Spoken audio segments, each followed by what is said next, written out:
Et je pense que c'est le seul sens qu'on a sur cette terre, c'est de faire notre boulot le mieux possible, c'est tout.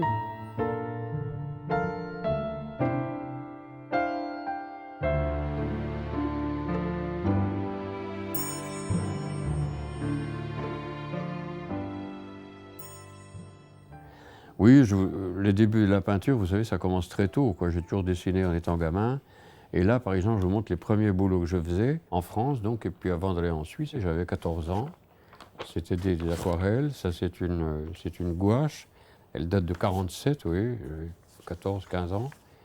Voilà encore des aquarelles que j'allais faire. Mais là, la vie m'avait conduit de France en Suisse, et mon père était rentré en Suisse, donc c'est à partir de là que j'ai vécu dans le Haut-Jura, en Suisse, pendant des années.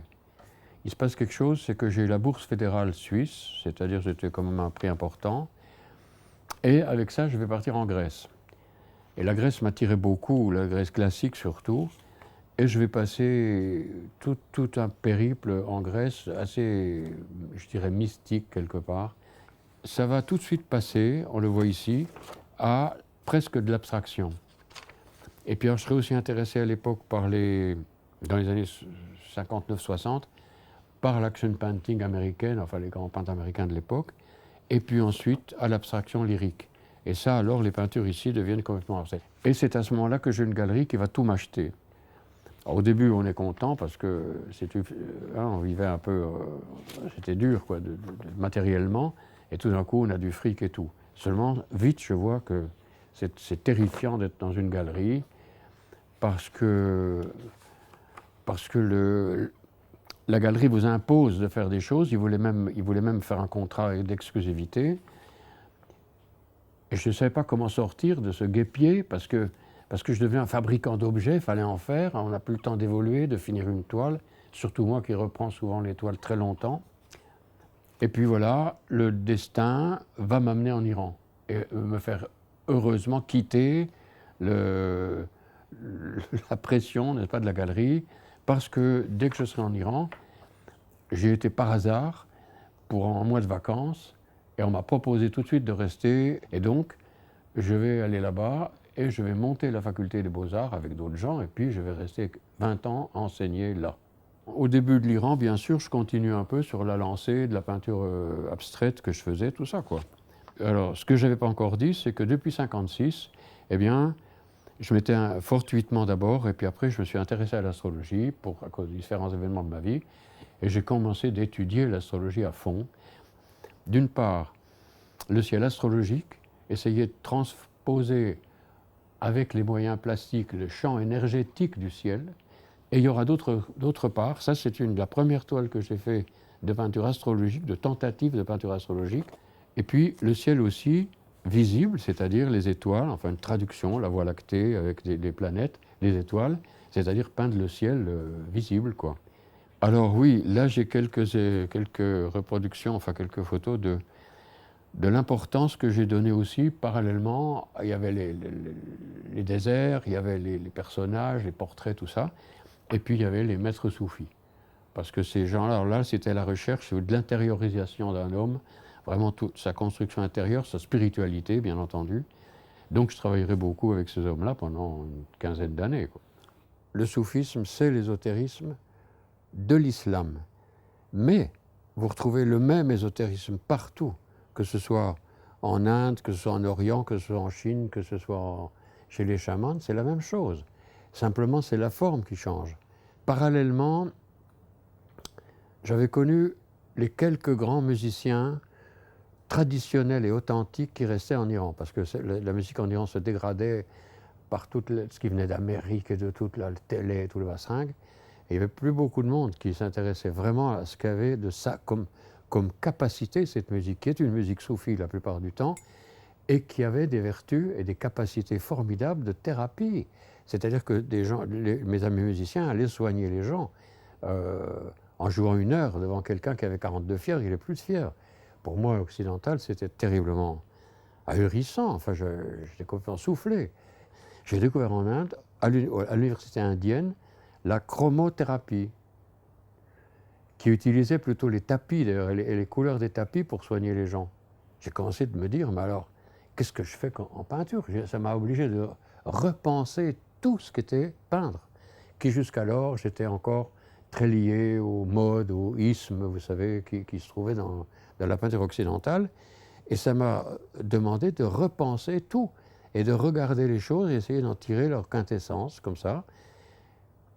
Et alors, c'est plus tard, quand je suis arrivé, quand je suis rentré en Occident, après 80, après la révolution iranienne, que j'ai découvert Grunewald, dont le retable de Colmar, et c'était un retable qui soignait les gens à une maladie très grave, le feu des Ardents, le feu de Saint-Antoine. Et donc ces peintures, ces différents panneaux, on mettait les malades devant pendant des heures et que ça les soignait. En regardant pendant un long moment la partie de la crucifixion du retable, au bout d'un moment, l'état dans lequel je suis entré, c'était comme si j'avais pris une dose de LSD. J'étais complètement parti dans un espèce d'état absolument formidable et révélateur, une vraie révélation. Et alors, quand je suis rentré chez moi, après avoir pris les reproductions, j'ai mis ça à mon mur et je regardais souvent. Puis j'ai dit, ça ne suffit pas. Et j'ai décidé de le peindre, de le copier. Et je croyais, j'espérais, à ce moment-là, trouver des recettes. Ah, si on peint comme ci, si on fait ça, peut-être ça va soigner, n'est-ce pas? C'était évidemment une pensée très naïve. En réalité, ce que je réalisais, c'est que c'était des gens qui étaient d'un tel niveau spirituel, n'est-ce pas?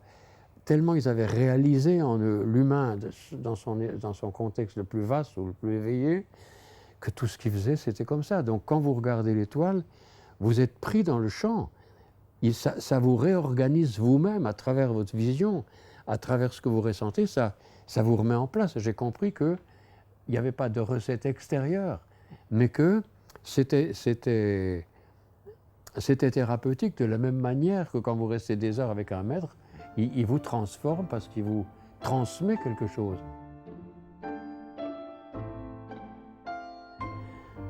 D'abord, il faut se souvenir ce que c'est qu'un mandala.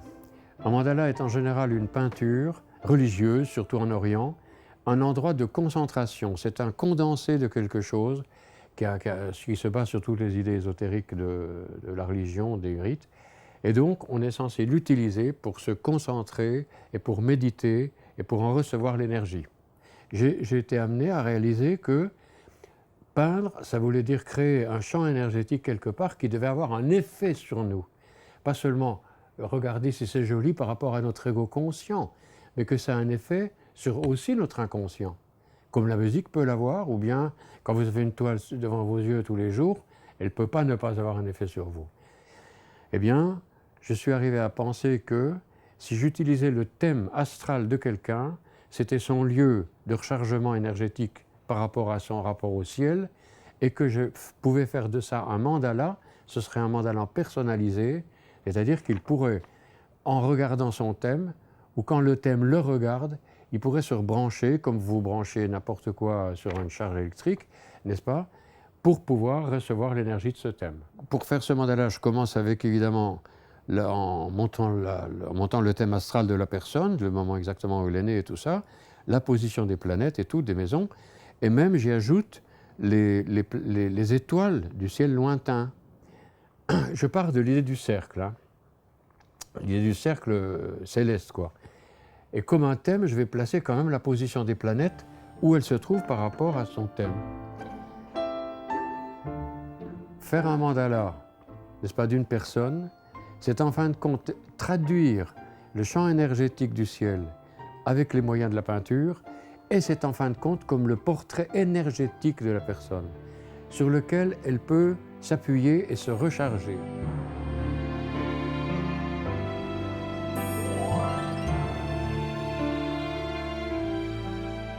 On pourrait penser évidemment qu'on aura un choix entre le travail intérieur et le côté artistique et la peinture. Mais pas du tout. Ça s'équilibre tout le temps. Plus l'intérieur se fait, plus vous voyez. Donc plus vous devenez peintre en même temps. Et plus vous peignez, vraiment, parce que la peinture, c'est une sorte... C'est quoi? C'est pas mettre de la couleur sur une toile. C'est tout le méditation intérieure qu'il y a. Et alors, comme j'ai toujours eu d'ailleurs une adoration pour la femme, à travers les femmes, bah évidemment que c'est toujours un élément pour moi fondamental d'inspiration déjà, n'est-ce pas? Et ce que je cherche, je ne sais pas où ça ira, c'est une femme un jour s'est présentée à moi comme ça, dans un geste tellement extraordinaire, c'était Dieu, c'était je suis, il n'y a que ça, je suis. Je suis totalement là et totalement ouvert. Elle n'a jamais pu reprendre cette pause, jamais. J'ai redemandé souvent pour travailler. Alors elle la faisait avec la tête, et il n'y avait plus le côté intérieur qui lui avait permis de le faire. Mais quand même, je cours après cette vision-là, pour montrer ça, c'est-à-dire que l'être humain et le ciel, c'est le même, d'abord, c'est qu'on est complètement lié au ciel et que ce n'est pas différent. Et puis d'un autre côté, que la femme, c'est quand même aussi sur le plan esthétisme et tout ça, quelque chose d'extraordinaire à peindre, quoi. En ce qui concerne mon rapport avec la situation actuelle et l'art moderne, j'ai vu la situation du monde actuellement, c'est-à-dire dans le fourbi pas possible dans lequel on est, et tellement de gens disent qu'on va du côté du suicide. Moi, je pense que actuellement, on est dans une mutation formidable où l'humain va devoir vraiment se transformer et muter. Mais pour l'instant, tout ce qui est culturel en général, là entre autres, qui devrait être d'avant-garde et qui devrait, les artistes sont des gens qui sont censés voir et donc apporter du renouveau et de l'évolution aux humains, eh bien, ils font le contraire, c'est-à-dire que la plupart des artistes à la mode et reconnus par les systèmes, eh bien, ils ne font que de suivre ce que les gens ont envie, donc d'obéir aux valeurs du connu, des valeurs répétées, de tout ce qu'il y a de plus plat et banal, pour gagner du fric et pour être reconnu. C'est-à-dire que c'est l'égocentricité qui domine la plupart du temps toutes les œuvres d'art. Et les vrais médecins, les vrais thérapeutes qui font de la recherche, les vrais scientifiques, les vrais artistes, ne sont pas des gens à la mode maintenant. Ils sont toujours combattus par la mode, si vous voulez, et refusés. Donc parce que ce n'est pas une époque de fleurissement. Bien des fois, j'ai eu des opportunités, si vous voulez, dans le système et tout ça, mais c'est pas que j'ai refusé, mais ce qui était proposé était tellement à côté de la plaque que j'ai pas pu accepter ça, donc je suis resté dans mon coin. Mais je pense que d'un autre côté, on fait un travail en sourdine, mais qui est tellement plus puissant que toutes les choses extérieures, tellement plus efficace, si vous voulez aussi.